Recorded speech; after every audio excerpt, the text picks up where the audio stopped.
Le cours que je vais vous dispenser s'intitule Analyse des données quantitatives. Alors avant de vous présenter le contenu de ce cours, je vais me présenter rapidement. Donc, je m'appelle Alexandra Filon, je suis maître de conférence en sociologie à Rennes 2, ici depuis 2011. Avant, j'étais à l'université de Nanterre, à Paris 10.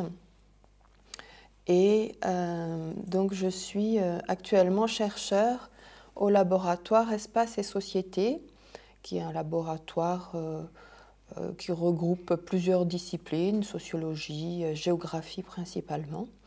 Je suis également chercheur à l'Institut national d'études démographiques, à l'INED, où j'ai pu faire ma thèse. Alors, quelques mots sur mes thématiques de recherche, parce que vous allez avoir au cours de votre cursus parfois un mémoire à réaliser, des recherches bibliographiques à faire. Donc vous pouvez me contacter, vous pouvez me demander une bibliographie sur certaines thématiques. Donc je travaille en particulier sur les pratiques linguistiques.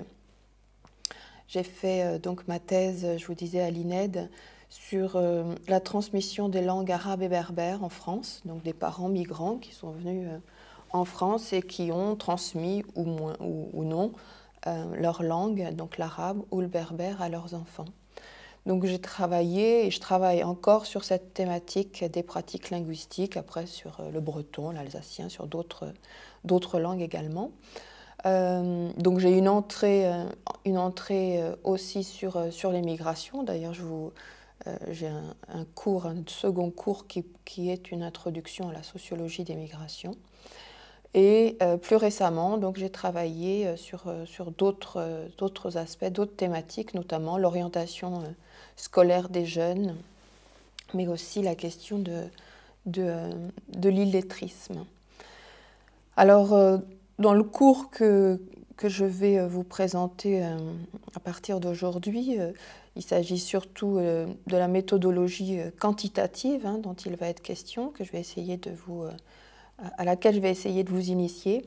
Mais de façon générale, dans mes travaux, j'apprécie de mêler la méthodologie qualitative et la méthodologie quantitative.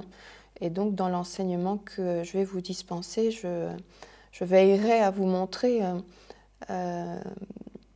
la complémentarité qu'il peut y avoir entre ces deux méthodes. Voilà.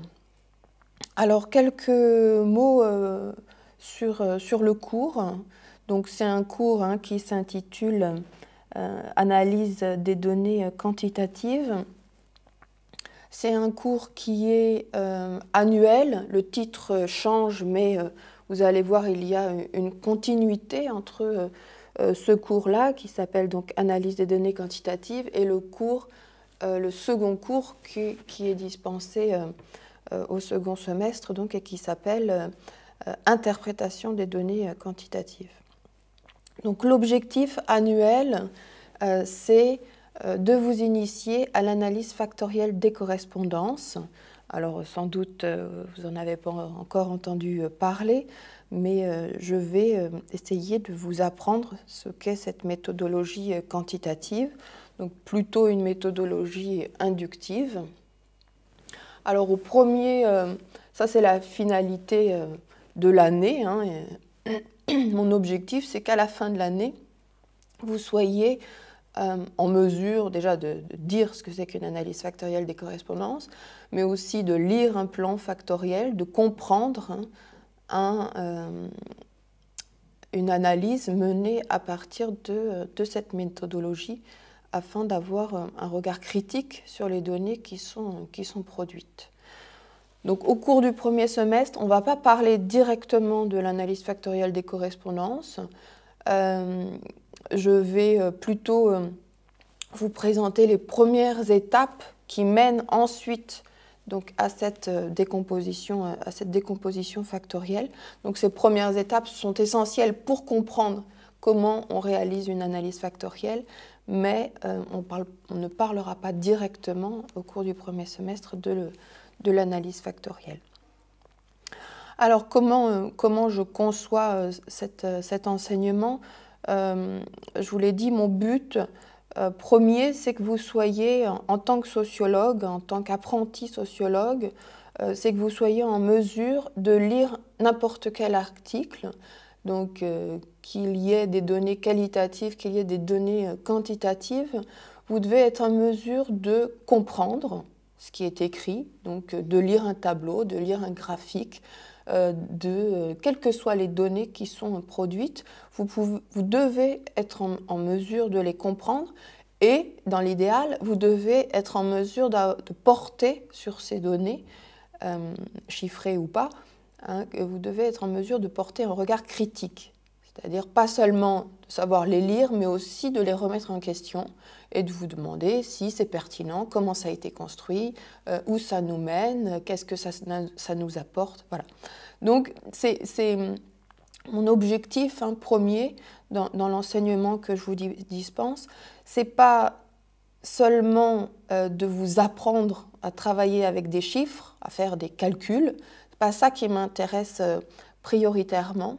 Ce qui m'intéresse, c'est plutôt qu'est-ce qu'on fait de ces chiffres, comment on les lit, comment on les remet en question, voilà. Tout ce qu'il y a aussi autour de ce chiffre, c'est-à-dire avoir une vraie lecture sociologique de ces données quantitatives. Alors, le semestre va se dérouler comme suit. Donc, aujourd'hui, là, de suite, nous allons aborder l'introduction générale qui porte sur l'utilité donc des statistiques en sciences sociales, en quoi maîtriser la statistique, l'outil statistique est nécessaire en sciences sociales. On n'est pas seulement des qualitativistes, hein, on est aussi des quantitativistes et avoir la double casquette, c'est fortement utile. Donc on va aborder cela dans un premier temps dans l'introduction générale, puis le cours se décomposera en quatre principales parties. Donc une première partie qui s'intitule du questionnaire au traitement statistique, où là on reviendra donc sur la production de ces données statistiques, qui produit ces données, est-ce qu'elles sont produites par tous de la même façon, est-ce qu'elles ont la même qualité, est-ce qu'on peut s'en servir pareillement selon la source. Je vous proposerai quelques définitions préalables pour mettre en place donc un traitement statistique. Et je vous présenterai donc les deux grands types de données d'enquête quand on mène une analyse statistique. Ce qui est très important parce que vous verrez que selon le type de données auxquelles on a affaire, on ne va pas recourir aux mêmes analyses. Et donc, évidemment, il faut être en mesure de savoir à quel type de données on a affaire. Ensuite, on entrera dans un deuxième temps dans les parties plus d'application, hein, processus calculatoire assez simple. Alors oui, ce que je n'ai pas dit aussi dans ma pédagogie, c'est que dans le cours que je vous présente, je considère que vous avez des profils tous assez variés, vous avez des trajectoires très différentes les uns des autres. Et donc, je repars un peu de zéro. Et encore une fois, l'idée, ce n'est pas de faire de vous des mathématiciens. Hein. Je sais que pour certains, vous avez une certaine angoisse face aux chiffres. Donc, on repart un peu de zéro et vous verrez que vraiment, pour le premier semestre, pour le deuxième semestre, deuxième cours, ça se complexifiera un petit peu, mais là, pour le premier semestre, vraiment, on se limite à faire des additions, des soustractions, des produits en croix, voilà, des multiplications, des divisions, et c'est à peu près tout. Hein. Donc, il n'y a pas je n'utilise pas de sigles mathématiques, donc vous verrez que j'essaye de rendre ce cours le plus abordable possible. Donc, deuxième étape, on parlera donc des différentes façons de présenter les données quantitatives, donc du tri à plat au tri croisé, deux façons de présenter les résultats, assez simples. Mais vous verrez qu'à partir déjà de ces deux types de tableaux, que sont le tri à plat et le tri croisé, on peut faire dire beaucoup de choses aux chiffres et on peut déjà produire une analyse sociologique intéressante. Dans une troisième étape, là on en viendra à des aspects sans doute moins connus de votre part. Donc attraction, ça s'intitule Attraction et indépendance. Donc on ira regarder les liens, les liaisons entre les modalités des variables. On verra ça donc au fur et à mesure. Et enfin, donc, le semestre se termine sur le fameux test du Qui2, qui est un test de significativité pour voir si les données, les résultats que l'on produit sont fiables et donc si on peut réellement interpréter et discuter les chiffres que l'on a produits. Voilà donc pour le déroulement du semestre. Alors vous pouvez vous appuyer sur certains ouvrages. Donc ça, c'est la bibliographie que je vous propose. Elle vous sert au premier semestre et au second. Donc il y a plusieurs types d'articles ou d'ouvrages, soit des textes qui portent plutôt sur comment on produit, donc toute la réflexion qu'on va avoir là en introduction, comment on produit ces chiffres, où nous mènent ces chiffres. Voilà, il y a de plus en plus de chiffres aujourd'hui, on raisonne beaucoup à partir d'indicateurs, mais finalement, est-ce que ça a du sens et quel sens surtout ça a? Qu'est-ce qu'on leur fait dire et quelles bêtises parfois on leur fait dire. Donc il y a un certain nombre d'articles et d'ouvrages qui reviennent sur cette réflexion, sur la construction même d'indicateurs statistiques. C'est le cas de l'article de Michel Golac dans la Revue française de sociologie. C'est le cas aussi donc de l'ouvrage de Klasman qui s'appelle « Attention statistique », qui n'est pas très récent, mais qui est très bien fait. L'ouvrage d'Olivier Martin, donc « L'enquête et ses méthodes, l'analyse des données quantitatives ». Donc ça, c'est un petit ouvrage assez court, mais qui balaye assez bien donc, ce que c'est que analyser des données quantitatives en sciences sociales, évidemment. Donc, il revient sur les principaux éléments qu'on verra tout au long du semestre. Il dit 2-3 mots sur l'analyse factorielle. Il ne s'étend pas dessus, mais donc c'est un petit ouvrage qui peut vous suivre, vous accompagner tout au long de l'année. L'ouvrage de Michel Novy, donc pourcentage et tableaux statistiques, lui, il vous sera plutôt utile pour les deuxième et troisième parties du cours. Donc vraiment sur la construction des tableaux, le passage des effectifs au pourcentage. Donc c'est plutôt là là aussi un petit que sais-je, un petit ouvrage assez court, mais qui peut vous aider pour les applications du cours. Donc l'ouvrage de Jean-Claude Passeron, donc le raisonnement sociologique, je vous invite évidemment à le lire en intégralité parce que c'est un classique en sociologie. Après, il y a une partie qui est plus sur les tableaux, justement la construction de tableaux, l'analyse de données quantitatives. Donc c'est une partie, un chapitre qui s'appelle « Ce que dit un tableau et ce qu'on en dit ».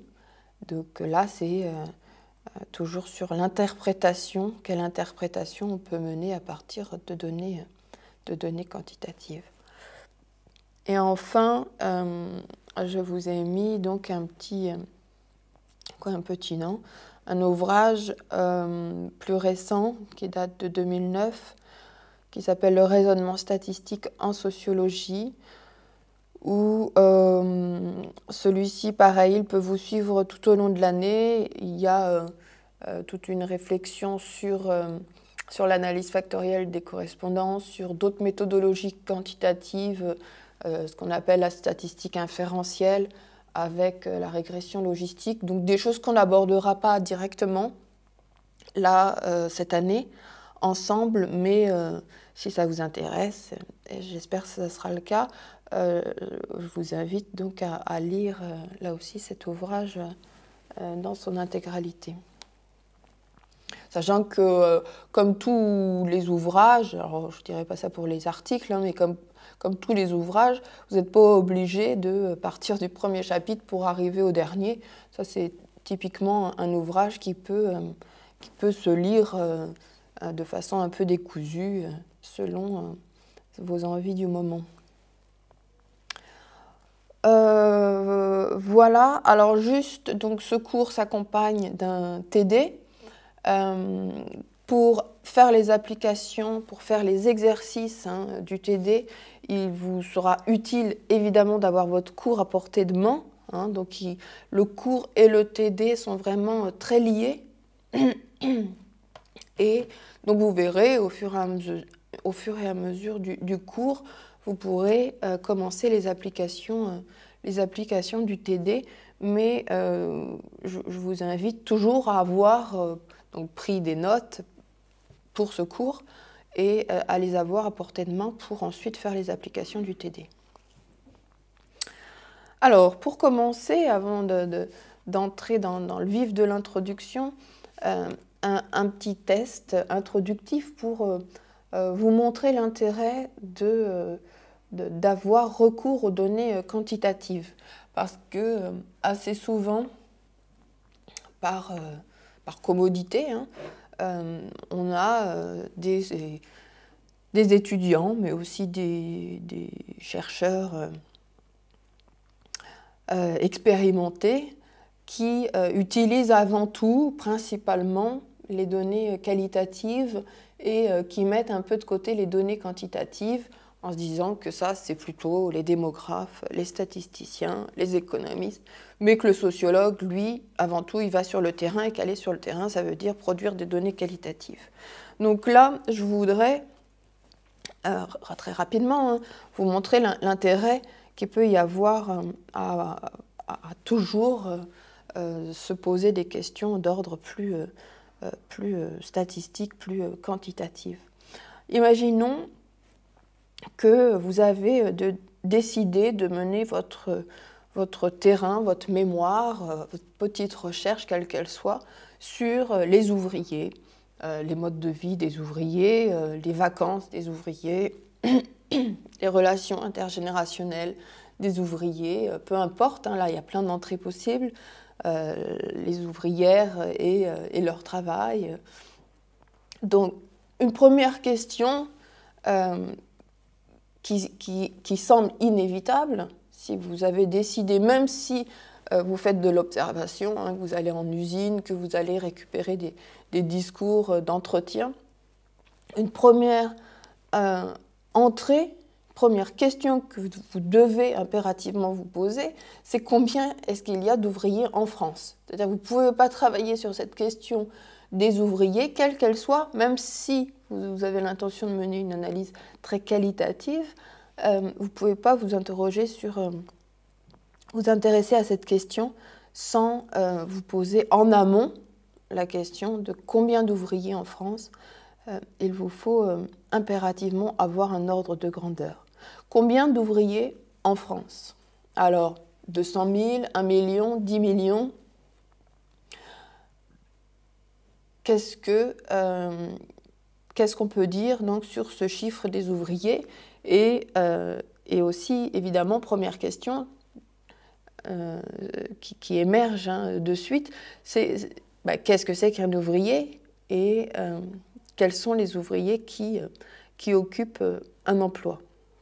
Donc parmi la catégorie des ouvriers, ceux qui occupent un emploi, on en compte aujourd'hui à peu près 5,5 millions. Donc 5,5 millions d'ouvriers en France actuellement. Bon, ça nous donne déjà un premier ordre de grandeur, mais assez rapidement, bon, ça peut aussi nous laisser perplexes. Est-ce que c'est beaucoup? Est-ce que c'est peu? 5,5 millions par rapport à quoi? Comment lire ce chiffre? Donc on peut essayer d'aller plus loin et se demander, ok, donc les ouvriers qui occupent un emploi sont 5,5 millions par rapport à l'ensemble des actifs occupés, par rapport à l'ensemble des personnes qui en France occupent un emploi, qu'est-ce qu'ils représentent? Est-ce que c'est beaucoup? Est-ce que c'est pas beaucoup? Donc les actifs occupés, donc ça suppose, deuxième étape, ça suppose d'avoir un regard sur le nombre d'actifs occupés en France. Les actifs occupés en France, on les estime aujourd'hui à environ 26 millions. Donc nous avons 26 millions d'actifs occupés et parmi ces 26 millions d'occupés, nous avons 5,5 millions d'ouvriers. Ça représente quoi? Ça représente 21%. 21% aujourd'hui des actifs occupés sont des ouvriers. Bien, déjà, à partir de ce pourcentage, on peut même aller faire plus simple, hein, et dire aujourd'hui à peu près 1/5 des actifs occupés sont des ouvriers. Là déjà, si on veut travailler sur ce groupe social, on a un premier regard sur ce qu'ils représentent dans la société, comment ils sont visibles ou pas. Donc 1/5 de la population active occupée aujourd'hui est ouvrière, sachant, on peut là aussi creuser, hein, mais on ne va pas le faire ici, on peut creuser et voir que ce sont principalement des hommes, que ces hommes vivent principalement dans tel milieu, etc., etc. Et là, on peut essayer de saisir quantitativement d'autres aspects de ce groupe social. Mais on n'a pas terminé notre réflexion, puisque notre question de départ, c'est combien d'ouvriers en France? Combien on a d'ouvriers? Donc, on a vu